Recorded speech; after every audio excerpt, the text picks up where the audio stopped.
Welcome, everyone. Welcome, colleagues, students, friends of the Center for Ideas in Society, and welcome, panelists, to this special event on artificial intelligence and its impact on higher education. My name is Jeanette Kohl. I'm a professor here in the Department of the History of Art, and I'm also co-director of UCR's Center for Ideas and Society, which is hosting today's event. I should say that this... Can someone turn off their...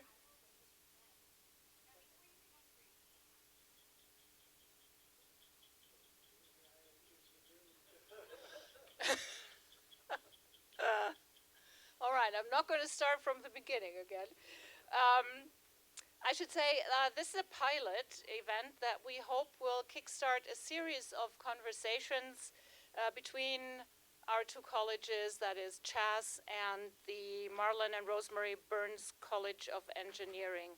And it's a great pleasure to welcome BCOE's Dean Christopher Lynch. Thank you for joining us. Who will extend his welcome after a couple of brief remarks that I wanted to share. AI and its impact on higher education is also the first event in our revival of what used to be a very successful series in the college. It started out as dueling disciplines, and then it was tamed down to disciplines and dialogue. And I hope that we've paused it over the pandemic, and now we are reviving it, and I hope that it now will also be a series of colleges in dialogue. A few logistical remarks. After the welcome addresses, I will hand it over to Barry Lamb, who thankfully agreed to be wearing two hats today as a moderator and a panelist, no mean feat. Barry will introduce our panel, and then each of them will talk for about 5 minutes about their experience and their research on artificial intelligence, and then we will open it up to a conversation on the podium, and then at around 2:30 we will open it up to questions from all of you from the audience. And after that, I hear there's the opportunity to mingle outside and talk over light refreshments and drinks, and I think it looks like we're not going to get our feet wet. There's much to say about a big topic, which I'm not going to do, but I guess it already has affected all of us directly, perhaps in teaching more so than in research yet, at least in the part of the humanities. I noticed there's a good amount of perplexity and many questions among colleagues as to how to successfully maneuver teaching and, for example, grading with text generated by ChatGPT. Personally, I have to say I'm quite puzzled by the pace of all of this, the developments. I always feel like I'm 3 steps behind, and I'm not fully able to grasp the scope of changes that we are facing, let alone the larger questions such as who will do the writing and who will do the thinking in the future, and what that means for the humanities and the university. But I'll leave it to our esteemed experts from both colleges to discuss all this. And with that, I'm handing it over to Dean Lynch. Well, thank you, everybody, for joining us.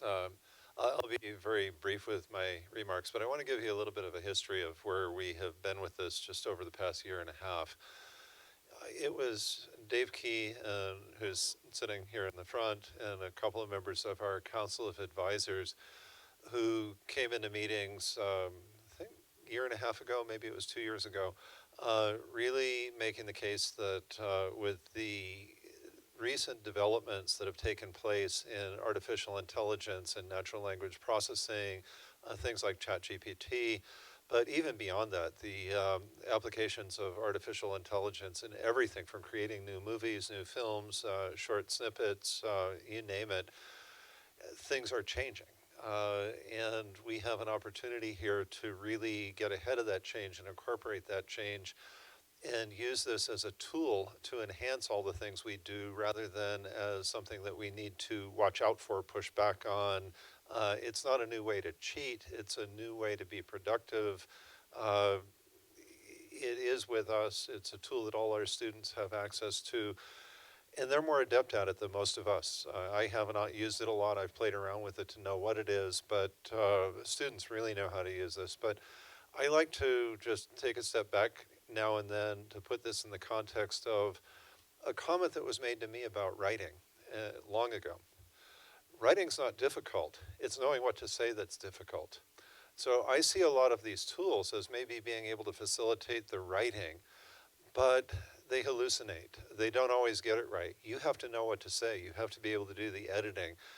We still need to train our students how to do the critical thinking so that they can use these tools to optimize them and get best use out of them. So these are the reasons that having panels like this between some of the developers and users of artificial intelligence and engineering and some of the folks in the humanities, social sciences, and across campus, comparing, looking at different perspectives, sharing best practices, understanding what the tools are and what they do are just so valuable. So with that, I really appreciate this panel coming together. Thank you all for taking the time to be here and share your thoughts, and I look forward to learning from you. Thanks. And with that, I'm introducing our moderator, Barry Lam, who is a wonderful new colleague, fairly new, I guess, here at UCR. Barry Lam, who's a professor of philosophy, probably one of the disciplines that are in a very good position to discuss AI. He started teaching this past fall after joining us from Vassar College, where he spent the first 15 years of his career. Barry is also known as the host and producer of his famous Hi-Fi Nation podcast from Slate Podcasts, a show that looks at the moral and philosophical issues arising from stories of science, law, and everyday life. It's wildly popular. He just completed a season of the podcast on the impact of emerging technologies on work, love, and death. And with that, stage is all yours.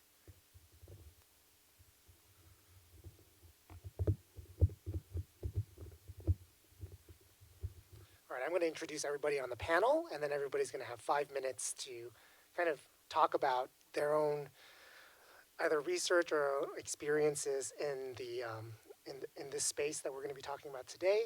To my left is Ilya Brookwell, assistant professor in media and cultural studies. Ilya completed his BA with honors in philosophy and political science, MA in theory and policy studies from the University of Toronto, and a PhD at Goldsmiths University of London. His research centers on video gamers, live streaming, online communities, and virtual reality, particularly as these intersect with politics. So he has a forthcoming book exploring gamers as citizens and asks how they are political in light of their activities on live streams. To his left is Yue Dong, assistant professor in the Department of Computer Science and Engineering here at UCR. Her primary research is on the trustworthiness of natural language processing, including large language model safety, hallucination reduction, AI detection for conditional text generations, tasks like summarizing. These are all things that we want her to create very soon and for us. Her recent research focuses on red teaming large language models, right? Adversarial attacks, safety alignment, things like that, things that a lot of philosophers and ethicists are concerned with. And to her left is Paea LePendu. Did I say that correctly? LePendu. Associate professor of teaching at UCR, teaches artificial intelligence and is working with others to expand curriculum and outreach efforts in both data science and AI. His research is biomedical informatics.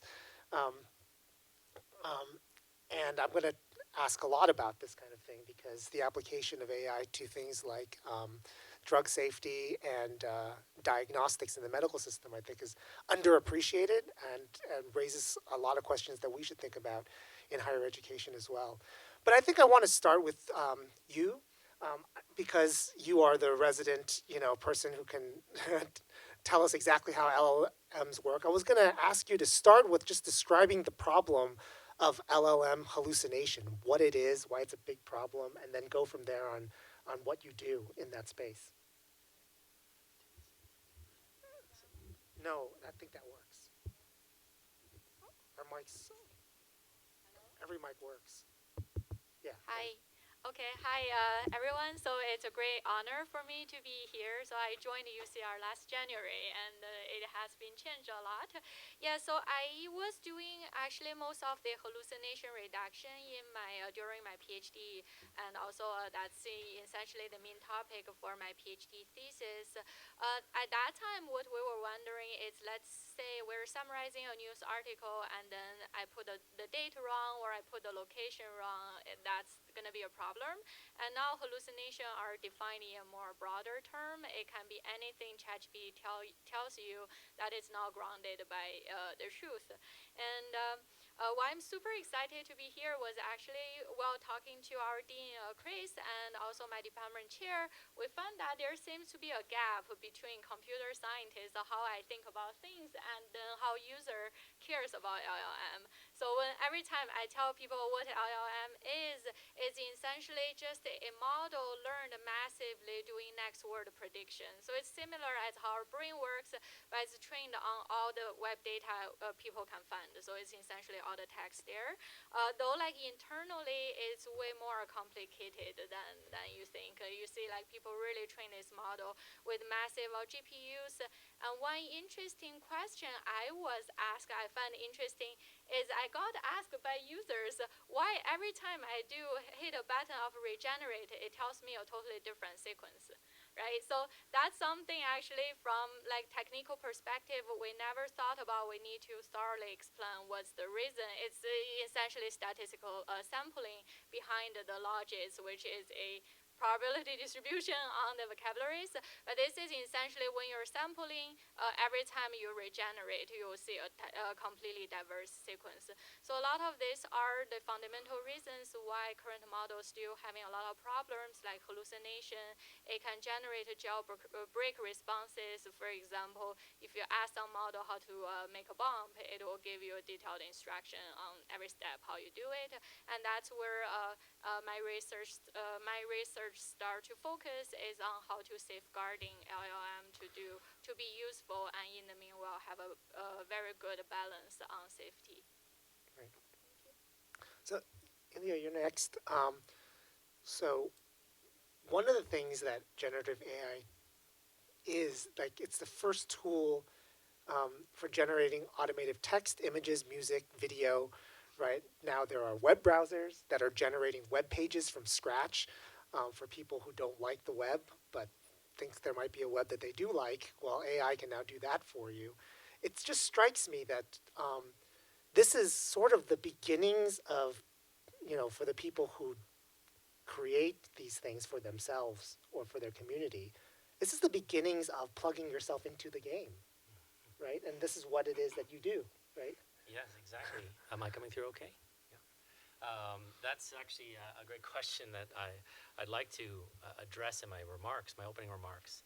But before I do, I want to touch upon two perils that I see for us today, and that is that you can quickly, in this topic, shift into a kind of speculative hyperbole. Problems seem bigger than they might actually be. And the other is that we can easily slip outside of our area of expertise and start opining about technology that we may not understand. That'll be me today. Or about social forms that we may not understand. So I'm really excited to be here in this cross-disciplinary kind of environment because I think together we can avoid both of those perils. We can share our knowledge of technology and also our knowledge of social forms. And I think that's precisely what I want to share today is my knowledge from game studies. And what I want to bring to the table for the discussion on AI is how gamers and game communities are already using these technologies rather intuitively and at a fast rate, integrating them into their games, into their virtual worlds. And I think what's important to consider there, shameless plug of my own work, is how a new figure is emerging, a gamer citizen figure, similar to a digital citizen figure who is using and leveraging this technology to make rights claims, to uphold values, and to create systems of governance online. Now, I promise I want to bring that back into the real and into education, and I want to share a story very quickly before I end my opening remarks. About this time last year, I had a couple of students approach after class with a very excited project they wanted to share with me. One of the nice things about teaching at Riverside, but also in video game studies, is that we have a number of very skilled professional gamers as well as game developers sometimes attending my class. And these two students, as it turned out, were developers, and they had developed what we call an NPC, a non-player character in gaming. It didn't resemble me, but it did sort of look like a professor, and it was interactive, and it was done in an Unreal Engine. And they said, this is going to help you. This has been trained on all of your lecture notes, all of your publications, and all of the class readings. So they had basically cloned me in this Unreal Engine game engine to answer questions about the course and to help students who are in need in the class in the Introduction to Video Game Studies. And they were very proud of this creation. I was somewhat terrified. And they said, this will be your new office hours assistant. Why don't you use this to address office hours for your intro students? So I bring that a little anecdote because it made me reflect, firstly, about who owns and controls the data, whether I own my data or not. And the other thing it made me reflect upon is, what is my role in the university now that these AI systems are coming online, not always, sometimes against my will. What's going to happen in the future when students are choosing our AI models over us, and which students are going to get the genuine human article and which are going to get my clone in the future. So I just wanted to open with that little anecdote and also those two perils I hope to avoid today. Great. And last, but I'm going to be last. Sorry. So hey, I'm going to ask you a little bit. So there's a lot of talk about AI in academia, about the dangers, how we adapt. But I take it that there are a lot of good things too, innovative things that we might look forward to, maybe like in healthcare, diagnostics, detection of drug interactions, things like that. Can you tell us any good news? Sure. Can you hear me? So I wasn't planning to talk about my research, but at Stanford, we created this program called the Informatics Consult, which uses all of the data at hand, which is not just Stanford Hospital system, but all hospital systems in the region, millions and millions of patients worth of data over decades, because it's all been put into electronic medical records. And what used to take 6 months to a year to consult the data to figure out what to do with very rare cases, they can now do in less than a day. And so that's only going to get better and better and faster. The goal with this program was always, kind of like Wizard of Oz, to eventually take humans out of this process and fully automate it. It's not there yet. There are data scientists involved to make sure things are accurate, but as you can imagine, in medicine and healthcare, accuracy is extremely important. And so that's kind of the challenge, to make sure that there's no room for hallucination in medicine. Is there anything else you want to say about your engagement with AI as a professor now rather than a researcher? Yeah, in education, for example.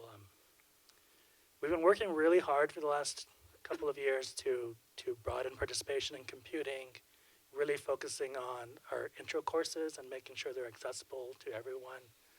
And we've noticed, as much as we've made huge amounts of progress, in the last 2 years, we've seen performance take a nosedive in our introductory courses, and we can't explain why, but we suspect it's because it coincides with the advent of ChatGPT. And, Chris, you kind of drew a nice line between developers and users, right? We see ourselves in computer science as the developers of AI, but we're also users, and our students are clearly users of AI, and very good ones. And our first-year performance in computer science, the DFW rates are up to 50% when we got them down to about 10 before that. Yeah.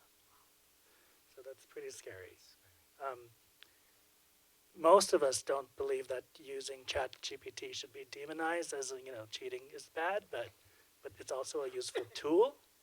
But in education, there are really important developmental points, periods, where you really kind of take a leap forward because you've seen a problem you've never seen, and that struggle of getting through it is when you learn.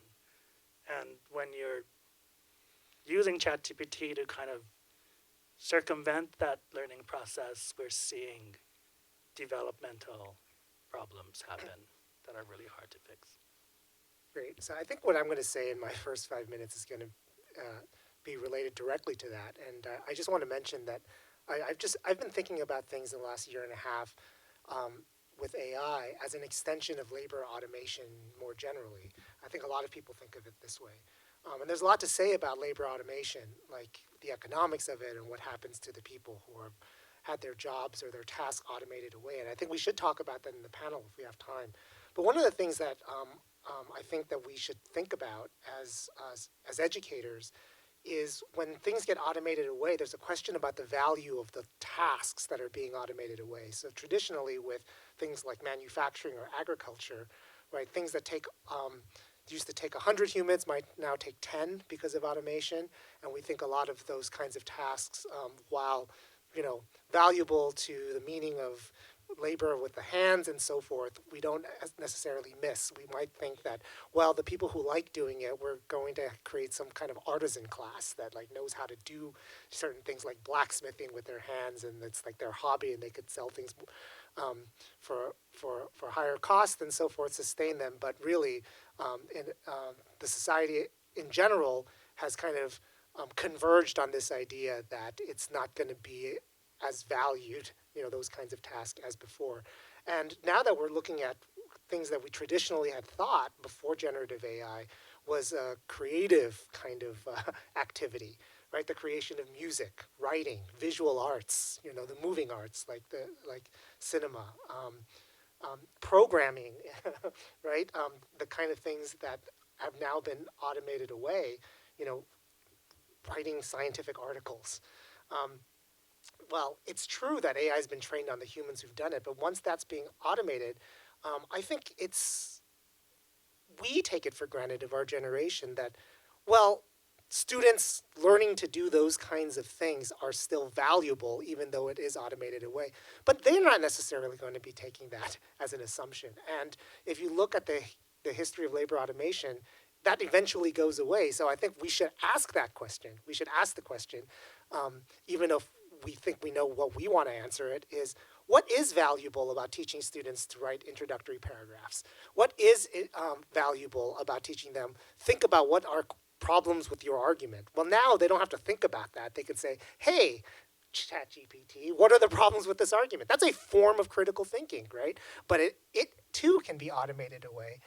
And without a discussion of what we think is valuable about that to the students and why it's valuable in a way that's, say, teaching them to blacksmith or to wire their own, alarm clock isn't valuable because that can be automated away, then they don't really have a sense of what that value is.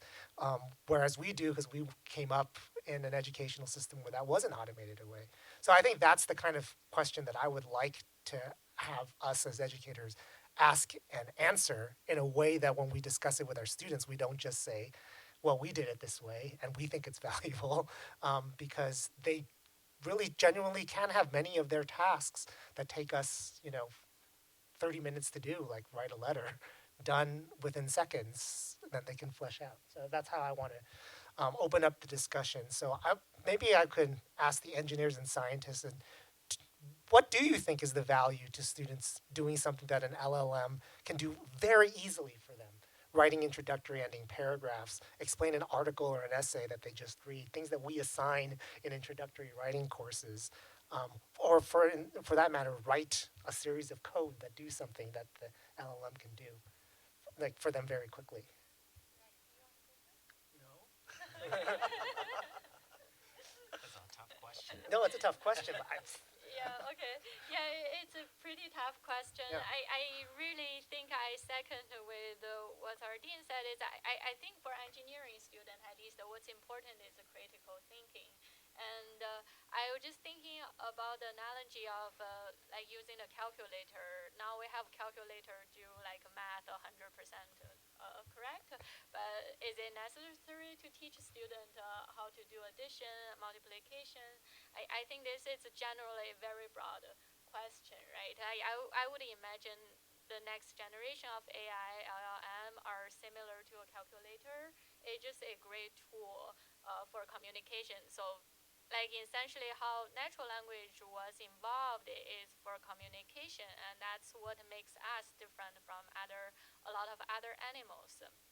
Uh, One thing I think is definitely exciting, we're having essentially a very good database or a compressor or a robot, like really memorizing all this communication across humans, and then give us some like wise suggestions.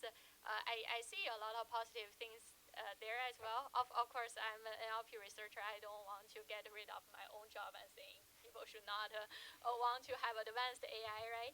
But in the meanwhile, just to be fair, I think definitely it's very exciting. My past research was actually more on the alarming side as well, because all these LLM models are not necessarily always giving you the right answer, and what's worse is they give you answer that looks very correct, and then sometimes you're gonna have to sit there and spend hours to check what it says to you. Is it grounded on something? Is it correct? So I feel like this kind of like confusion makes more problem. Is, let's say something is 99.9% correct, but that little 0.1% when it's incorrect could be really a problem. And then when we're over relying on it and really trust its predictions, and that's where I see could potentially be problem to our student. On the other side, I think the nice thing is student has been really knowing how to use it well. I think at least a lot of my students are plugging a research paper and then ask questions, getting answers from the model, and then using those answers to ask more questions. And in general, I think it does improve their productivity there as well. And for programming, I don't know like how to comment on that. I think people have been commenting on a lot of like lower level program tests can be easily done by like foundation models. It seems the challenging part is whether the model learned the proper logic or the capacity is from memorization. Is some researchers have shown that for everything before the cut line of the model was trained on, the problem they can largely solve it, but then for the new problems, they essentially have a similar flavor of logics. The model's success rate is essentially almost zero. So we're gonna have to also make sure the capacity is the real capacity there. Yeah. I'm going to fall into the second of the perils I mentioned at the beginning. I'm going to try a technical comment. I learned recently that these large language models, LLMs, are actually more accurately regressive or auto-regressive models. So they depend on whatever tokens they have, and that's sort of the crux of how they hallucinate, because they may regress and then get into trouble. Without going too far in the weeds on the technology, I just feel like this is highlighting, emphasizing a point that we need to make in education, and that is that there's a difference between information and knowledge and understanding. And I think these LLMs are not intelligent. They're not artificial intelligence. They don't have understanding. They have lots of information. Is that a fair enough, accurate statement? Is that part of the problem? Yet. Right, yet. And then to build on that, I wanted to say that I think something I learned from the gamers I'm working with is that something happens when you embody the information. So the non-player characters in video games take those language models and they embody them and they put them into contexts. And then suddenly the understanding is created in a different way, kind of in an environmental way. And I think that's kind of their lead in the gaming community is what we need to follow in education. We need to teach our students how to embody themselves as students and use these models, you know, in an academically honest way, but also in a way that actually generates knowledge, not more hallucinations. And they're doing a good job, which is what you're reporting. They're using the tools fairly effectively and checking the articles and things like that, right? So, but essentially, I think that is the crux of this. This is not an intelligence yet, and we're going to have to shape it into one. Larry, you want to chime in on this? Yeah.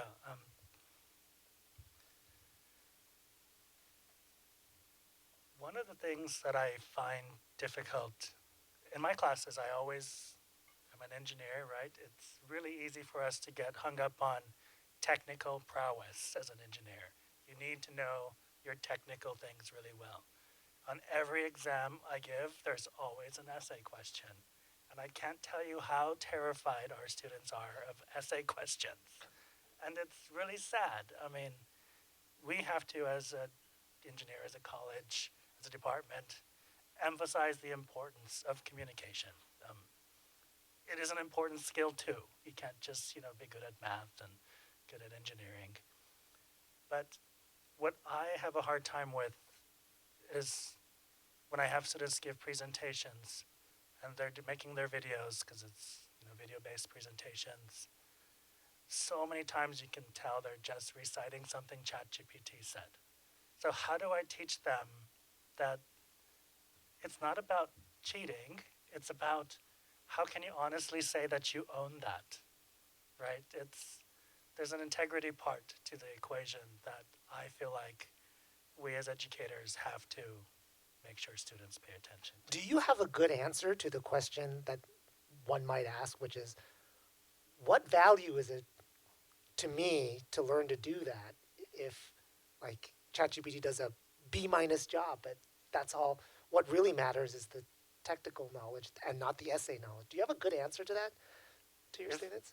If I did, I wouldn't be so frustrated. Yeah. So one of the things I wanted to ask about was this issue of trust. So in the humanities space, there's just been all this talk about bias. And I think that it's justified. And we know we're all sophisticated enough in the humanities now to know, well, this is exactly how it works. The data is biased, then the thing that comes out is. But on the other hand, when I think about issues like medical diagnostics and finding drug interaction, one of the things that AI is supposed to automate away or help with automating away is the problems with relying completely on humans or one or two humans doing this. So if you had just a doctor that you just got referred to and they're looking at this chart now, right, versus you have every doctor and everything they've come across, and then your CT scan and your blood tests and your lung x-rays compared to all the other CTs and lung x-rays and so forth. And a doctor ends up with diagnosis A, and the AI comes up with diagnosis B with some level of probability. I'm not sure I'm going to go with the doctor on that case, right? I mean, like that's, and it's not like I don't know that AI is biased or I trust the machines more, but this idea of trust, it's like, as much as we might find the machines problematic and humans also, it's not clear to me that I'm going to side with the human in a case like that, right? Am I right in my thinking? I'll ask Paea because you've actually done this. Oh. You have to be very careful looking at data to make medical decisions, because what you're usually seeing is correlations, not causations. And so although I'm a huge believer, obviously, in data-driven medicine, I am also very cautious about where that's going. It's really important to have that kind of human judgment. I tell students that, when, I don't know if you remember Watson, the machine that won Jeopardy, they came, a couple days after they won, they came to Stanford to tell us engineers how it works, and it was at the School of Medicine, and long story short, people were asking, so what do you want to do next? And they immediately went to, we want to do diagnosis with this. And all the doctors in the room broke out in laughter. And this is at Stanford University. They're like, you're crazy. And do you hear about Watson anymore? No, it's completely dead. They tried to do it, and patients actually died as a result. And it was a huge embarrassment for IBM. There's a lot to be said for, nuance and judgment in medicine. And it's going to be a long time before we cross that bridge, I think. But doesn't mean you shouldn't try, obviously. The right approach is to kind of find out where the augmentation is, right? Where can the AI help the doctor do the very difficult job of digesting all that information and making these very difficult life and death decisions? Well, let's talk a little bit about what people have done in the classroom, because I'm sure a lot of people here are concerned about that. How have you changed your teaching, grading, assignments, or like just discussions with students since what, November 22? Since this came out. Why don't we start with you, Ilya? Yeah, sure. I think I'll take that question and I'll build on your worry about ownership and like, you know, so what I try to do is I try to instill in my students a sense of ownership over their work. I try to invite them into my field, into our field, and once I do that, I try to model how I myself am trying to use these new technologies, and so I feel like a lot of these problems and worries about whether our students are doing the learning they need to be doing, whether they're doing the critical thinking, go away when we explore the technologies together. So that's what I've been doing in the classroom is bringing out the Chat GPT. Sometimes it doesn't work, sometimes it does. Trying to figure out, can it be an accelerated way to research articles or to find out new references or resources? Can it be a way to accelerate our ideas? Is it a good brainstorming tool? We can use those kinds of experiments in class. But at the end of the day, I feel like my lesson to the students is that they should own what they're doing and own what they're thinking. So the bottom line doesn't rest with the AI, with the LLM. So we try to break the LLM too whenever we can, force it to hallucinate, to emphasize that the human element is still needed and that the students are still valuable. At the beginning, I kind of alluded to citizenship. I think a digital citizen, or even a gamer citizen, if you will, is all about articulating rights and responsibilities. And one of the rights that I'm hearing from my students is that they feel they have a right to education. They also feel they have a right to work. So they're concerned about employment too, and AI stealing jobs. They also have a right to privacy, to data. These are all new rights being articulated, and AI is at the center of them. So we kind of explore all that in the classroom. That's my way around it. You? Yeah, so this is definitely a very challenging area for all of us as professors.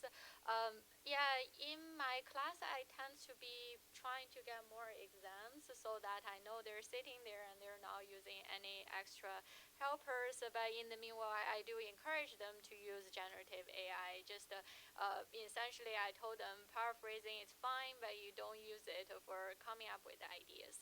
And perhaps what I think is interesting is this quarter I'm teaching the research version of natural language processing. So I try to be a little bit experimental. In this course, essentially the students are learning how to jailbreak LLMs. So if you ask dangerous questions like teach me how to sell drugs to my neighbors, the model will say, I'm sorry, as a helpful robot, I cannot answer such type of questions. And what I ask them to do is find ways to force the model to answer such type of questions. I know Chris has a puzzling face. I try to not break their mentally. Those questions are malicious, but not that mentally stressful. And then I found it's actually kind of like nice to really teach the course this way. Is they're trying to understand how LLM works without me having to teach them every steps. I try to teach them all the fundamentals, and I know a lot of them do not have ideas until they really try to crack it, and they're trying to figure out, hey, I just gave the model this prompt, it doesn't work, why it doesn't work, and then they start to dig more and more into it. So I found that has been very helpful, and it's something I think LLM could give them pointers on where to look for papers and where to look for method, and essentially it's like on how to crack the model itself, they still have to try. So this is kind of like a trial and error type of things I think really helped, and I hope to maybe use this a little bit more, so at least I can make sure students are really engaging on its learning and then trying different experiments and methodologies. One thing I have been consulting with a lot of professors in my department is just do more in-person exams. weeks. So you will be able to make sure every few weeks they're learning what they're supposed to learn, and then they stay on par with the foundations for that particular course. Paea? I think something you said, Ilya, really rung true for me is students have value. And I think for me, that's the challenge as an educator, is to make them realize that. To me, education's not transactional. You're not going to class, and then my job isn't to just give you a grade. And when students see it that way, that's when they do these behaviors that are not helpful, like they use ChatGPT and use it verbatim, or not use it as a tool to help them improve. So for me, the reward as an educator is when I see students kind of realize that this is about them and their growth, not about grades and what benefit do I have in doing this. And I don't know how to teach that yet, but if I could, I definitely would. So I have a colleague in philosophy. He teaches somewhere else, and he had a very useful post. He said, you know, we're teachers, but we're also bureaucrats and we're cops. Like, these are the roles that we're kind of forced to take on, right? So we're bureaucrats in the way that we like have to like enter things into like a system, and then like have to report about problematic like students who aren't, and then we're cops in that we like, you know, like you had to change to in-person exams like I did, because like, oh, now we have to like find a way to deter the crime, or if there is a crime. I'm actually wondering whether anybody here, maybe in the room, but also on this panel, thinks about this issue of cheating and has changed the way they think about cheating. Because on the listserv for my department, it's definitely caught another one. What are we going to do? And on my Facebook post, look at this, student did this. Now what are we going to do? And everybody is paranoid about it, and everybody is very angry when they get something.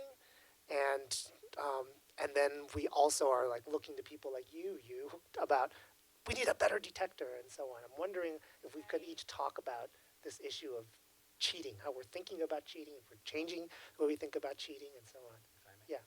I actually spent a whole week on cheating because I do game studies, and gamers cheat sometimes. We read Mia Consalvo's work on cheating. And what's interesting about cheating from a game studies perspective is that it becomes generative of a culture in gaming.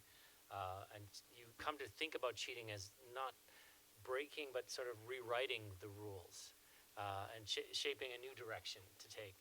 And I think that's the kind of thinking we're going to need in education, because our old models are not, our old rules are not suitable.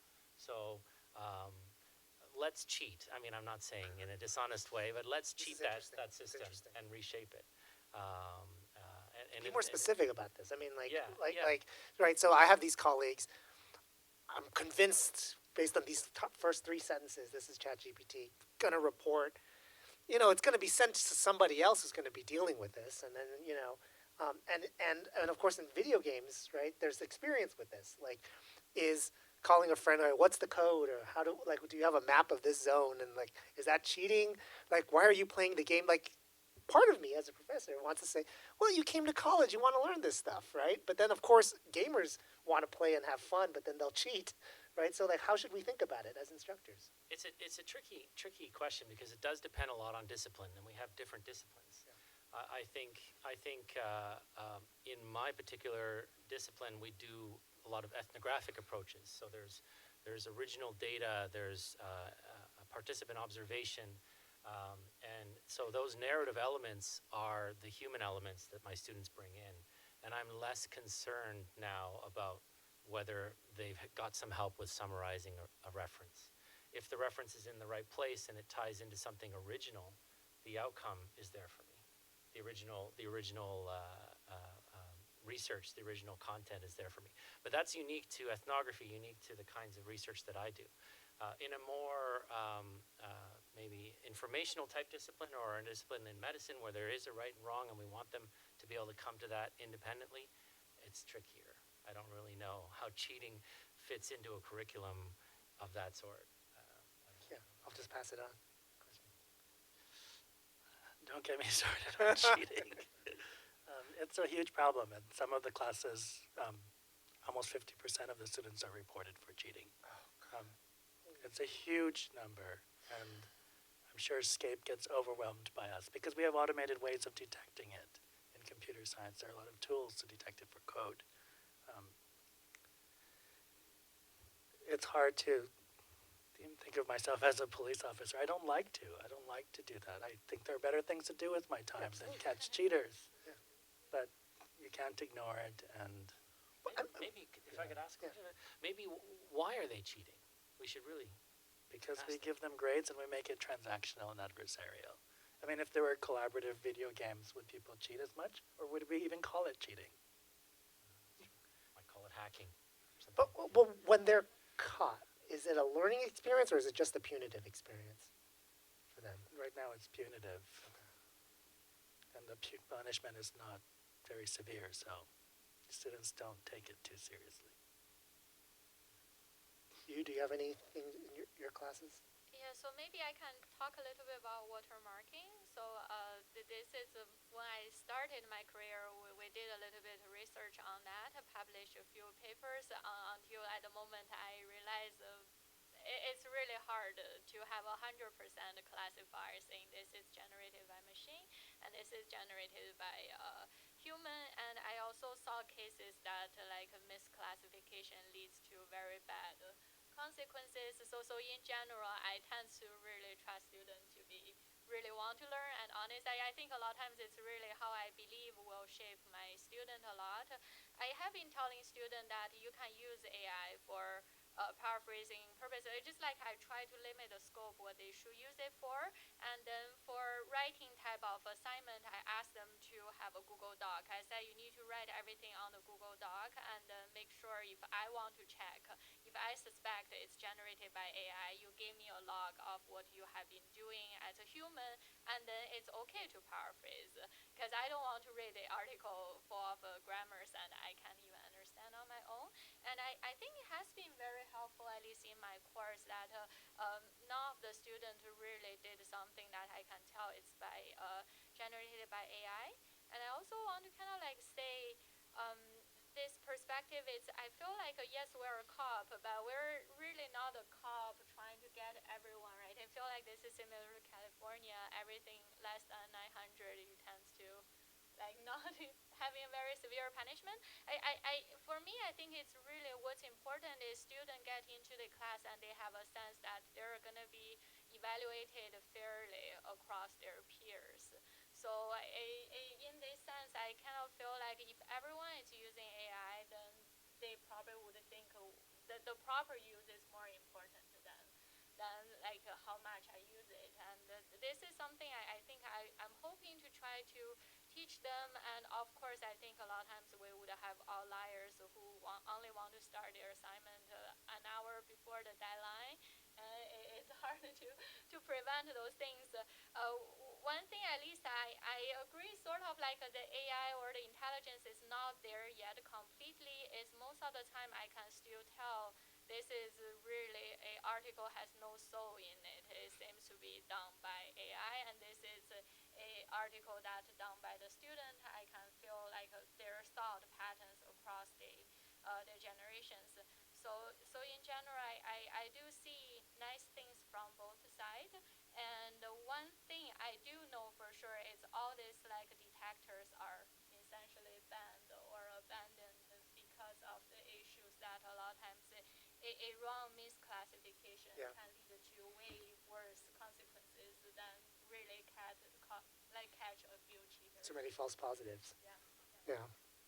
Well, I will say that in my own classes, and look, so many things have been in transition for me this year, like new institution completely. So very different kind of student body, very different number of students that I'm teaching. But I've noticed that in the attempt to try not to be a cop so much, so tailor assignments in such a way that they're relatively AI proof. So I did this fact checking assignment where I actually fed, what you might be called an essay question to ChatGPT. It spits stuff out, and I said, "Hey, students, fact check this.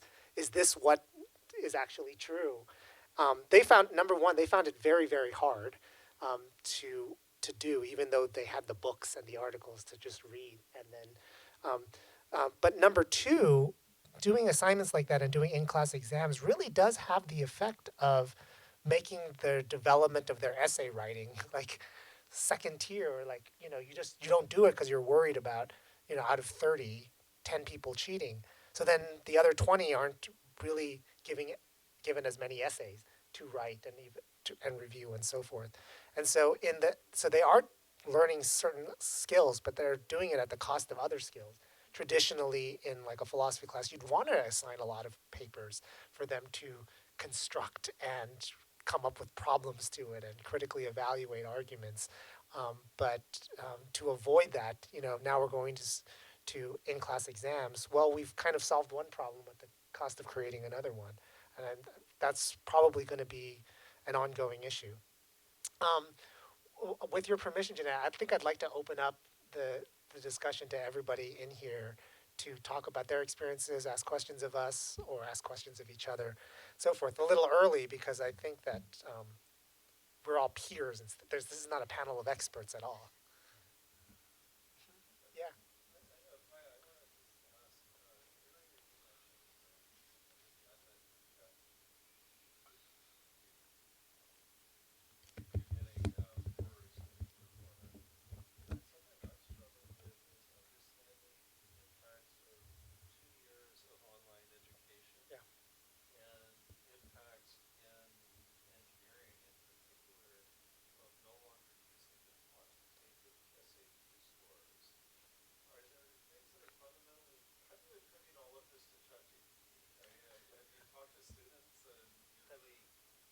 That's just the current hypothesis. We don't know yet the cause.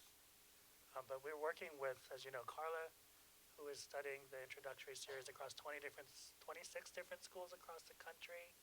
And we're one of two schools where we've noticed this plummet in performance, despite all the changes we've been making to raise performance in other areas.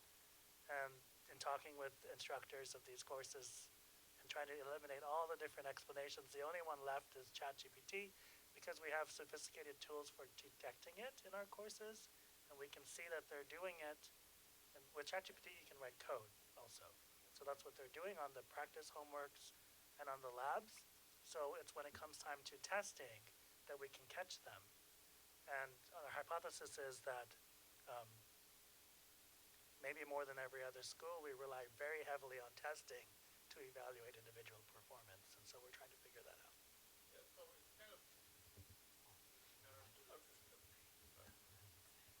Thank you. Yeah, I'm not sure.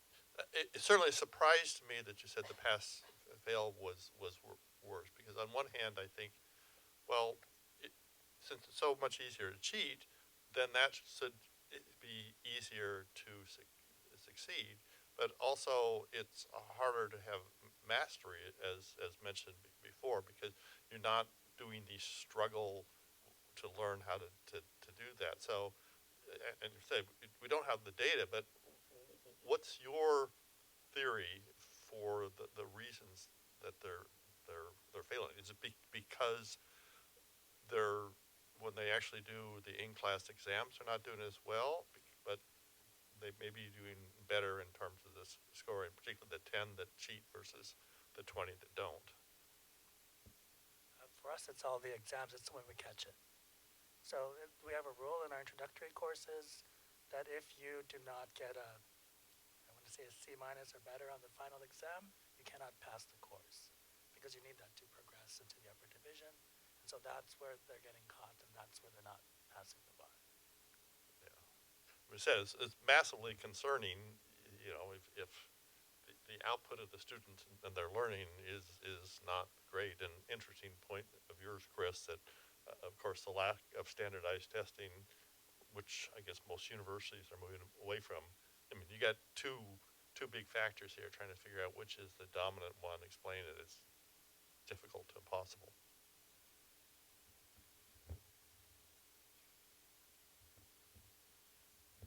Yes. This is along the same lines, really. It's about knowledge as internalization, words help you appropriate the world and they help you shape the world, and you have to make it your own, the vocabulary. So I'm saying this because I'm in a discipline, art history, where basically what we are, and that's what I tell my students, we are writers. We translate visuals into language. So for us, it's really crucial for the students to go to this process of making it your own, what you see. And they're not really doing this any longer. It is a reason of, it really gives me concern because the texts they produce through Chat GPT are a bombast of adjectives that they would never use. But what comes out at the end is utter bullshit, really. So they punish themselves. Speaking of cops and punishment, they punish themselves really because I can only grade this with a C minus if I'm in a good mood. But I want to come to the point where ChatGPT or other instruments would provide the students with kind of a basis to do their own work better. Like, use that vocabulary. Now you have a vocabulary that you probably wouldn't come up with on your own. Try and look up the words and try and make sense with it, because ChatGPT can't do that right now. I just don't know how, really, at this point. I feel like I'm constantly lagging behind. But it is for heavily language-based disciplines, it's a real issue.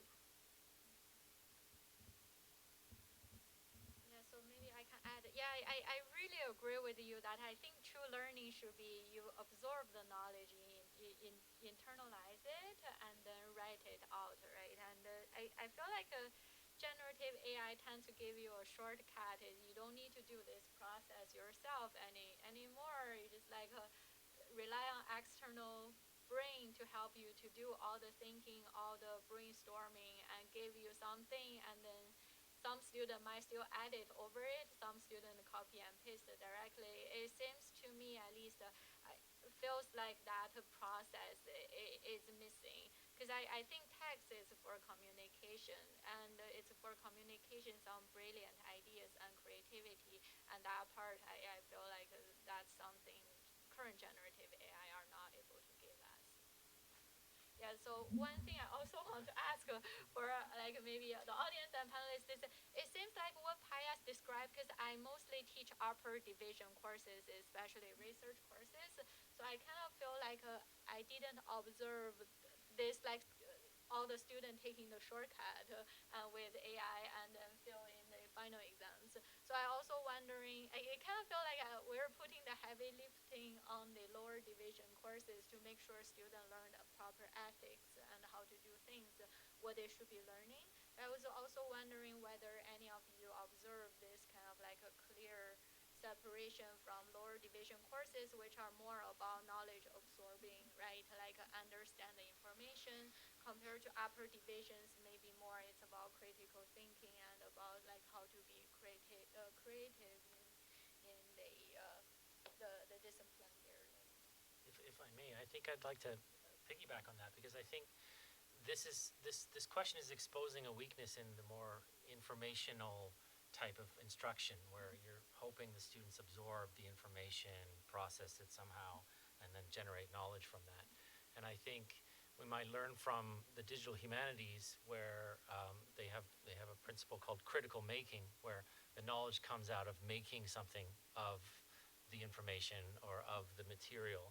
And so it requires a lot more instructional design, where you aren't maybe just giving lectures and then readings and then tests. There should be some kind of a making component, where again the students are embodying the knowledge, taking ownership over it, and doing something with it. So it seems like this is maybe a wake-up call to change our instructional design somehow. I think that's absolutely right. One of the big jarring moves to UC, and I went to UC, I went to UCI as an undergraduate, is that coming back here from a small liberal arts college is we really are educating at scale, right? My classes were 14 to 30 at Vassar, and I'm teaching 150 kids this quarter.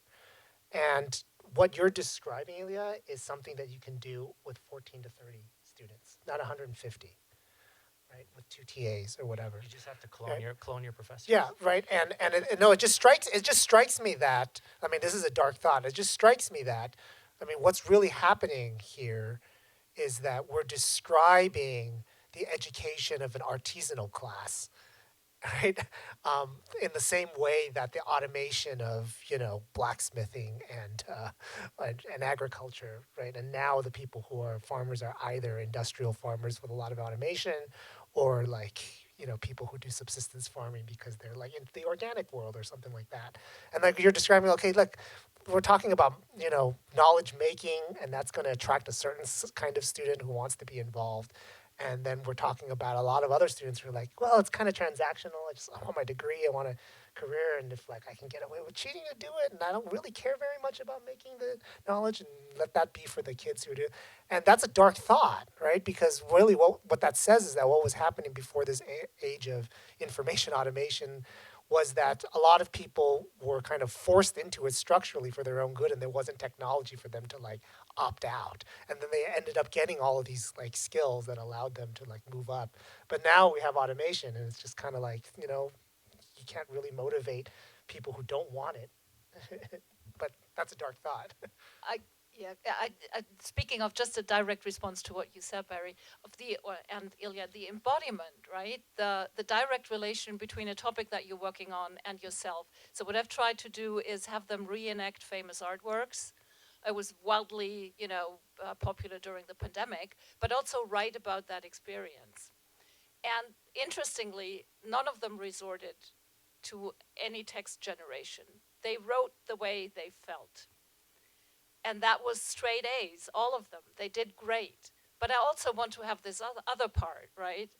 I want to have both, because this is, kind of a me story understanding, but I also want them to understand history. And to bridge both of those is difficult. I just want to follow up on what you said about can you clone yourself? Well, but what we really haven't talked about is AI as a teaching assistant. So, in education, when we have the AI agents that can supplement the teaching, that's something I don't think we touched about. It goes to your saying, clone myself. I asked them about this, my students, and they hate it as much as we hate them turning in AI stuff to us. So I said, look, I talked about AI, and I said, I could actually grade your papers by just like entering it in to the thing, and like, your TAs are spending 30 minutes a paper. It's 150 of you, or I'm spending 30 minutes a paper, and they were like, no, if you did that, like. Maybe it's more time than they spend on the ChatGPT faked thing. Yeah. I told them at the end of the day, the game that we can be playing is you're writing this shit from ChatGPT. I'm grading a ChatGPT. You and I can go to the beach, right? Let the machine just do all the educating and the thing. And I was hoping that would like make an impact on them, right? Like make them think, yeah, why am I here if I'm just going to be doing that? Because you could just grade it on that way. I don't know if it did. I didn't get any complaints from the TAs that there was like ChatGPT stuff. But I mean, at the end of the day, that's sort of the decision we're making. But do we automate away ourselves? That is the regressive element, though. I mean, that's the worry that if at the end of the day the professors are using LLMs to grade the students' LLMs, then it's just an AI enterprise. The AI has won. Yeah. I want to go back to your framing question. Yeah. Do we have a good answer for why they should do the deeper learning stuff? Yeah. And we got a picture of it in several people's answers. Like, the ChatGPT cannot teach you the logic of how you got to the answer, right? ChatGPT cannot help you come up with the intuition that will give you a new, genuinely creative thing, right? But the answer to this question has always been that, I think. Like, I taught freshman first-year composition for 20 years, and the answer then was the same, right? That I can't, you can turn in something that goes through the motions, and, you'll get a B or whatever. But to really learn what you need to learn, you got to get into the logic, so that you can build that logic in your brain so you can apply it to whatever else you do in your life, right? That answer has always been the same, and it's the same now. The thing is, it was no more compelling then to the students than it's compelling to them now, right? And so the real question for me is, how do you make that answer compelling to them, right? And that, I think, is obviously much harder. And, you know, we've heard different strategies people have for this. I'm sure many of us in here have our own strategies, right? We heard this example of having them embody the artwork, right? But yeah, I think there's a hugely important area here for people to put their heads together and find some protocols that can work for lots of different people at scale. Because as you said, that's the real problem right now, right? How do we do this at scale in a way that's compelling to the students?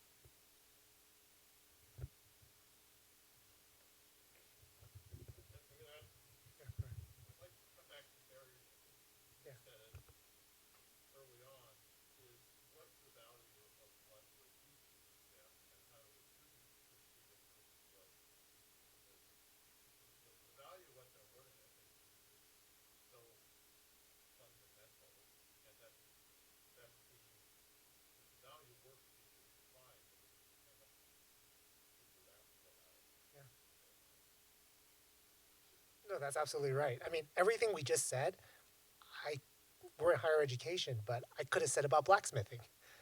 There really is something of genuine value.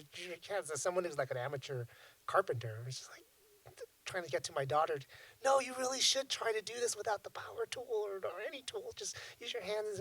But like, I say the same things about writing. I believe it all. At the same time, I'm trying to look at it from their perspective, right? I am somebody who's not interested in writing like an introductory paragraph or if there's a memo to be made. I mean, like, to be honest, one of the jokes I made at the early days of LLM, I was like, this is really great at writing like president's statements about how, like a president of a university would, something just happened, you know, like, wish everybody a happy Martin Luther King Day or something like that. That thing is so great at it. If I was a president, I wouldn't write another letter that. But what's the value of it? Like they're asking. I mean, I think we owe them an answer, and it's a harder answer to give now when memo writing and or whatever it is. It can be automated away in the same way it's about carpentry. I think I have an answer, but it's a fancy answer. Like it goes deep in like philosophy back to the ancient Greeks and all that. But like, how do you do that? Right? Yeah.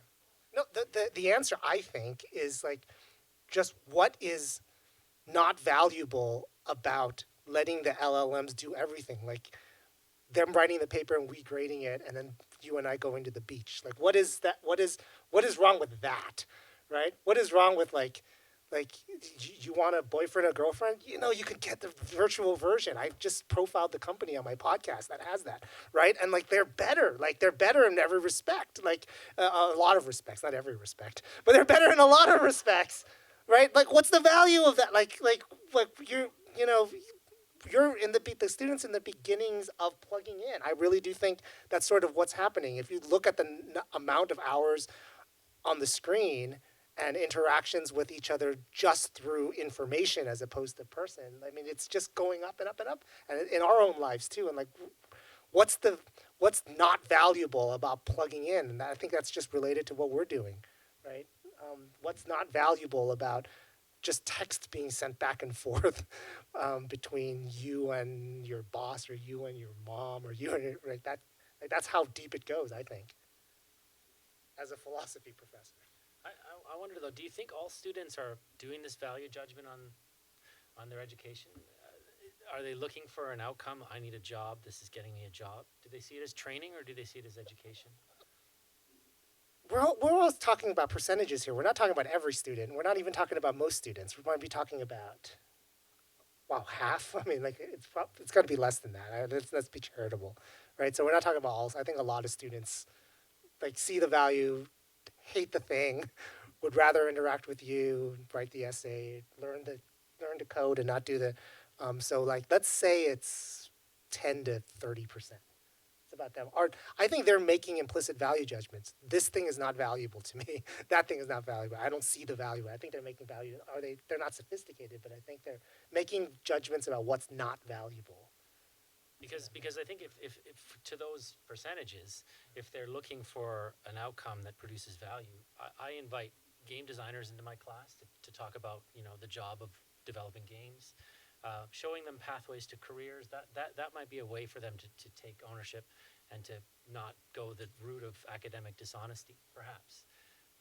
But I stumble upon this distinction between training and education. I think we're not quite doing vocational training, right? Again, every discipline is different, but you know, so I guess what we're talking about is what percent are we comfortable with kind of leaving behind, right?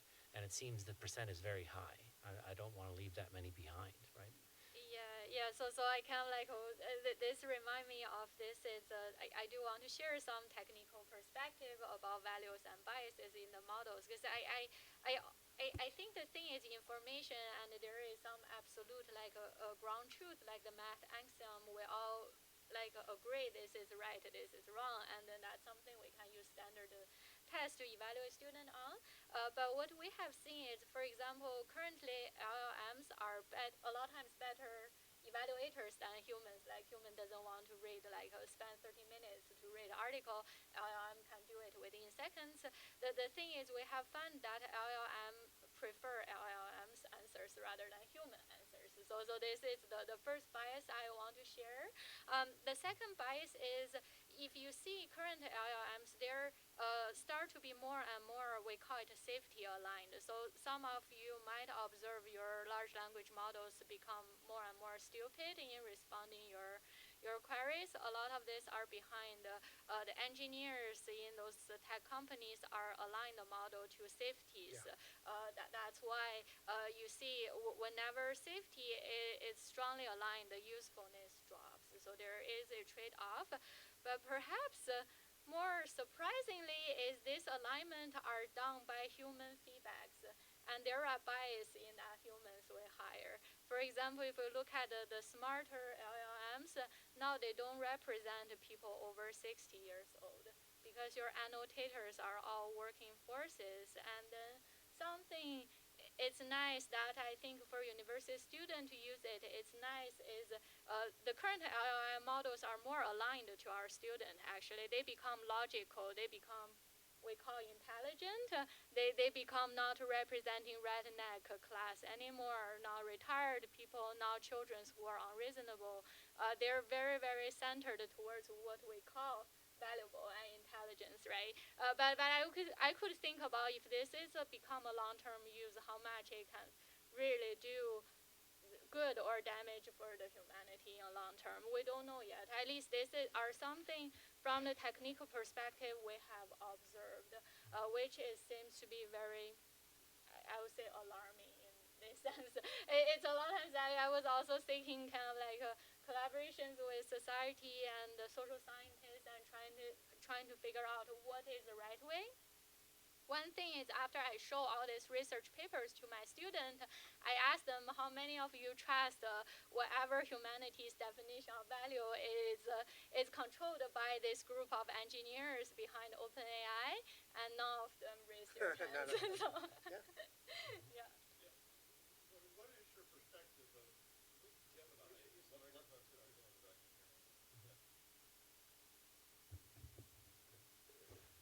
Yeah, I mean, what lessons can be learned and what can be done about the like Gemini, where you clearly saw the bias there, and I don't quite know how you address that.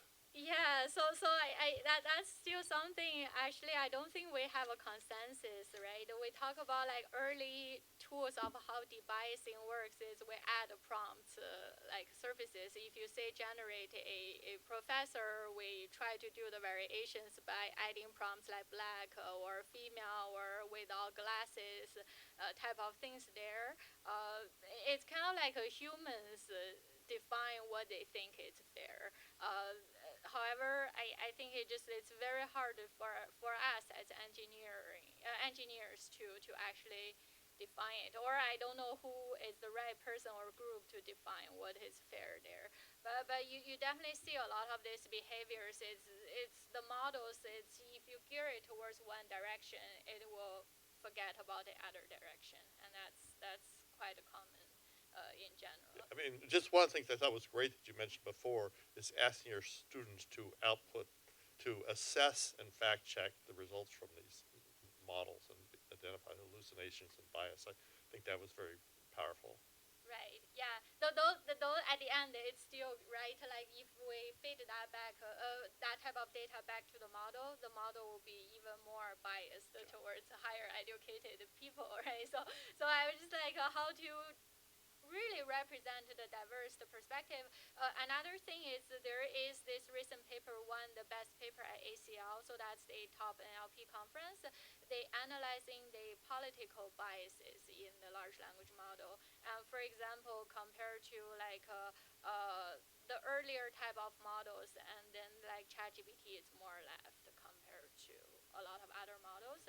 We have also seen that if you give the model different contexts like left and right, their strategies on a lot of things changes drastically.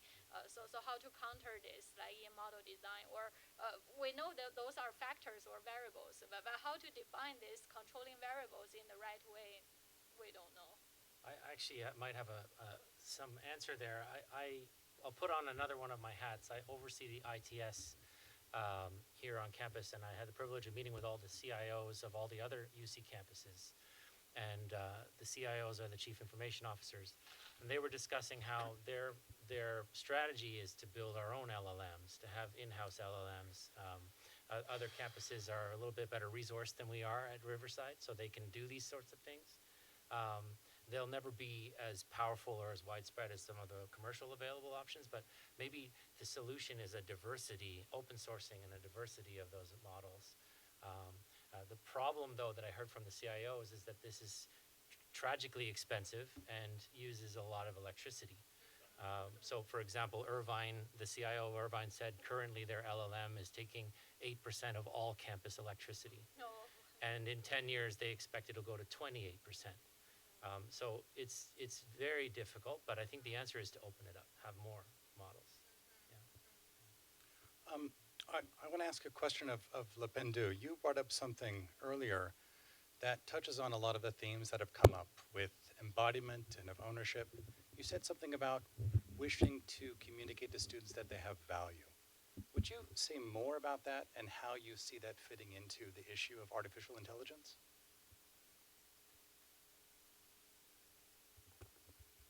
Thanks for asking that. I was thinking about this while you were talking, but I want to share two examples from things I'd done in the past with teaching as kind of an experiment. Before at UCR, I was at ASU, and I was teaching a senior design type of course for my seniors. And I noticed right away that they weren't very good at writing. So I pivoted the class, because it was a research-directed course, to focus on writing development. And one thing I did was, we read lots of papers in the class, but I forced them to write every week multiple passages about what they wrote, and I had them all look at each other's writing. It was all public, and they kind of scored each other. I don't know, many of you are professors, and maybe you agree with me, but students are kind of the worst judges of their own work. Sometimes they think their stuff is the best thing in the world, and sometimes they penalize what I think is great work. They're not good at kind of being objective. So I focused on trying to teach them that, how to judge your own works, each other's and your own. And actually, I was not scolded, but I was told, oh, you shouldn't be doing that. That's a violation of FERPA. But I got so many responses from the students saying that was the best thing they ever learned in their entire time in college, is learning how to kind of put their guard down, not be so paranoid of what other people think of them, but like how would they kind of judge their work. So that's kind of one example. And I still hear from them today, that 6 years later. Some of them are finishing their PhDs still talking about that experience. Just on Saturday, I had a final exam. And I do multiple exams throughout the course, and my final exam is optional. And so I had 2 students show up to my final exam out of 160. Because if they feel like they've done well enough, all their grades are transparent, they know exactly how well they're doing, they can decide if they're happy with their grade, you don't need to take the final exam. And so during the exam, I said, why don't you spend the first 1.5 hours with the exam? They have 3 hours. The rest of the time, you can just ask me any questions you want, and we can engage on dialogue. And when we did that, it was so easy to tell, just by talking to the student, exactly what they knew and what they didn't know. And by talking to them, they also realized immediately, yeah, I really don't know that part of this course. And one of the students at the end of this said, if only you could make every final exam like this. Like, I know exactly what I don't know. I know exactly what I need to go study. Like, I wish we could have done this all quarter. So still coming back to the whole scaling things up kind of experience, like how do you do that? How do you engage the student? Because I'm a firm believer that, despite the fact that some students kind of try to game the system because of the grades, they actually are here to learn, and they're really craving that human connection. Every minute they can spend with the professor is something that they find rewarding. To me, it's about mentorship. How do you do that? How do you do that at scale? You don't. You're just driving a liberal arts education in a small liberal arts college, where I taught for 16 years. That's what you do.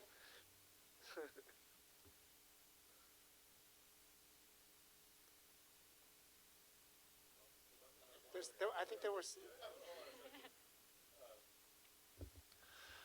So coming back to AI in education, and I think what I'm hearing across the spectrum here, whether it's computer science, whether it's philosophy, and I have to say more broadly, whether it's elsewhere in engineering, freshmen and sophomore are learning certain skills, whether it's writing skills, communication skills, problem-solving skills using mathematical techniques.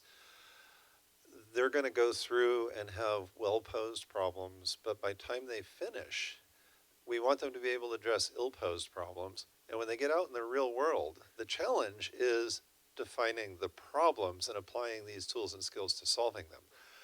How close are we to having various generative AI formulate the challenging problems that can really lead to, the deeper thinking? Or are we still on the skills end of the spectrum? Do you think we'll get there?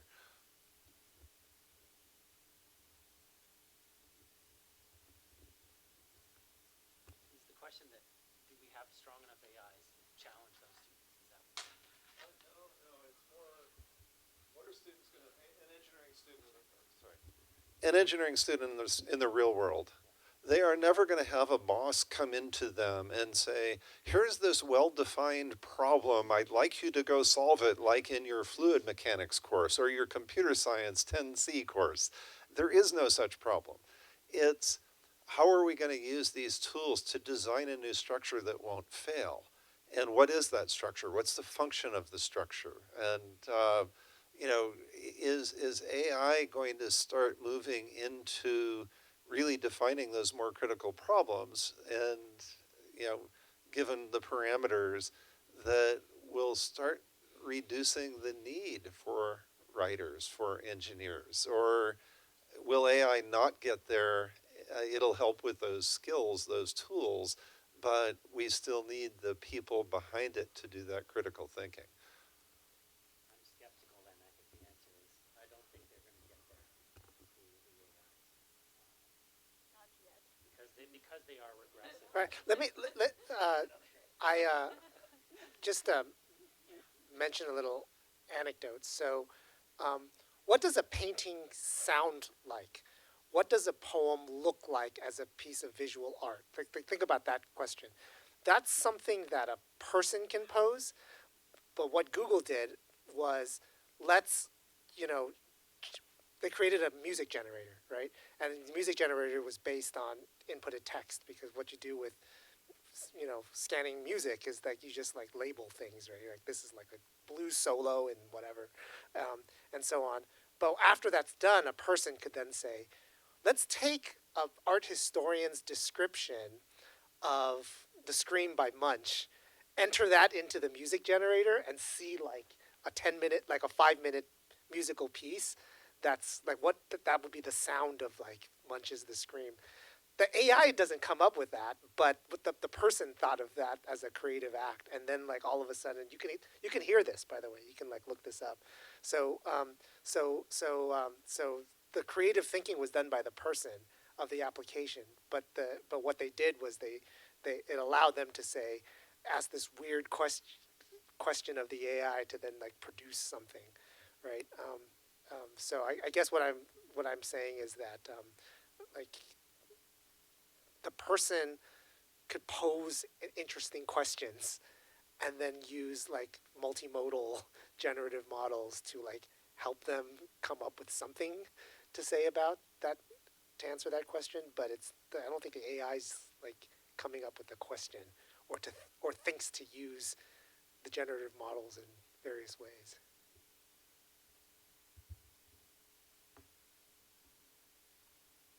Okay. I totally disagree. Good. I think from the way the mathematics of the AI works, that's no different than what it's currently doing today. It's just that would just be another input to the system, in my point of view. So what we're seeing right now is a phenomenon, kind of the long tail of information and data. There's a lot of data that kind of clusters in this very small part of information. And there's a very long tail of data that doesn't have a whole lot of information, but there's a ton of it because there's so much variation. The challenge is surfing, seeing what's interesting in that long tail, and that's going to happen. It's just, like you say, cloning yourself, right? What happens when we have an AI that can clone every human being on the planet? I mean, then you're going to see these kinds of things happen where, oh, you're the guy that asks really quirky questions. I'm going to mimic that, right? That's going to happen at some point. Right now, we're just seeing the LLMs kind of exposing the large chunk of what's popular and what's, sometimes racist and what's sometimes incorrect. But it's just a matter of time before it spreads all across the spectrum.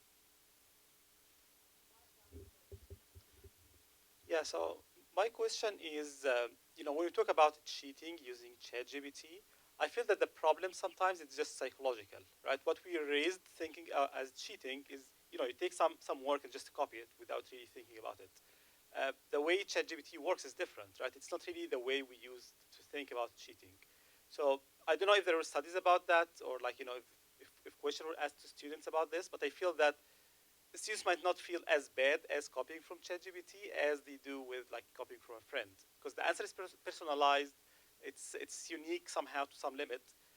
So I think this could be some part of the problem, and it could also be to some communication issue between professors and students, right? We think that students should use ChatGPT in one way. They think that they can use it in a different way.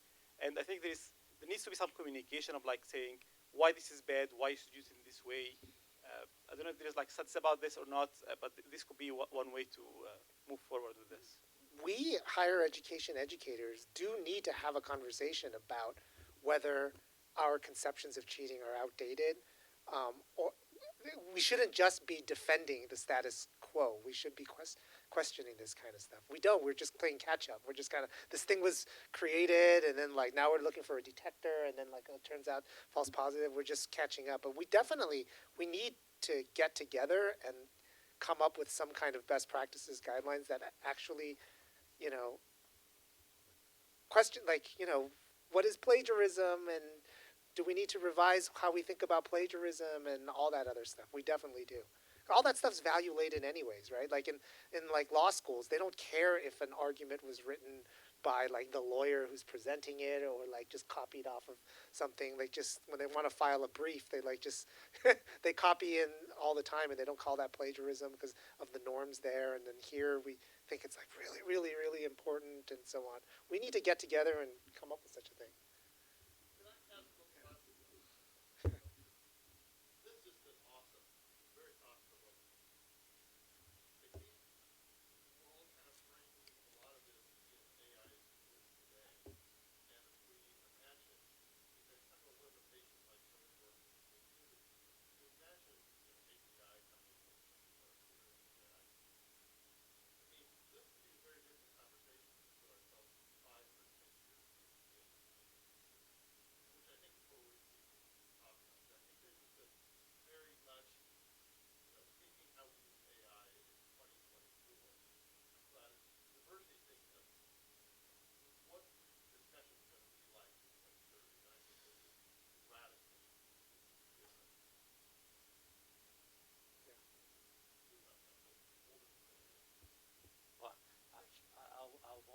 last comment, I promise.